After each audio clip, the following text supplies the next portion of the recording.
My father was a doctor and kind of a scientist, so I think I had a technical bent.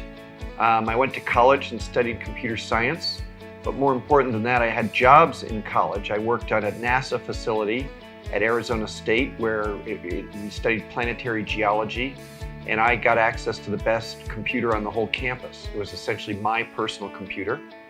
I went from there to UC San Diego, where again I got a job at the National Marine Fisheries Service, and again I got access to the best computers by doing that. So I think that's kind of where I got started. And sort of before I'm doing the business that I'm doing right now, I had some fun things that I did, like I launched the PlayStation for Sony and the Dreamcast for Sega, and I thought being in the video game business was going to be really fun, but I sort of got away from technology, and now I'm finding myself now much more deep into technology. We had this theory that when mobile arrived, that there might be a suite like Microsoft Office for mobile. We were trying to figure out how to do that, and we decided it had to be people that didn't have a desk.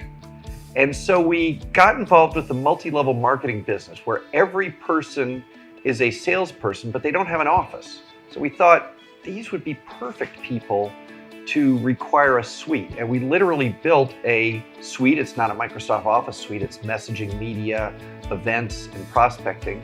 And we've got tens of thousands of people sending millions of messages each month, and it's kind of a fantastic system.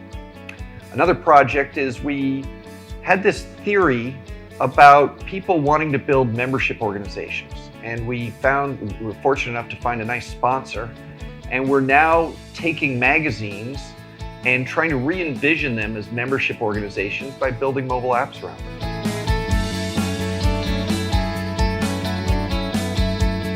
I like technology people. I think technology people know that I like them. So I think the first thing is that I just value the people who do this and do this well. I spend a fair amount of time with the team, and I think I spend a fair amount of time valuing the team. And I think, and I ask the team probably questions that are fairly insightful and demonstrate that I really care, not just about technology, I care about things like quality, and I think that we are building more than technology. I think we're building a team. I think there are some of the nicest people I get to work with here. I feel and value the people I work with, and I think they deeply know it.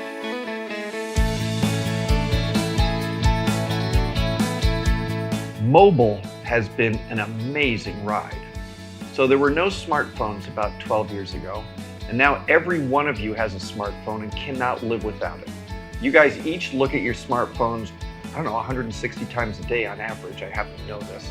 I mean, people would give up their wife before they'd give up their smartphone. I mean, it's crazy how much we rely on this.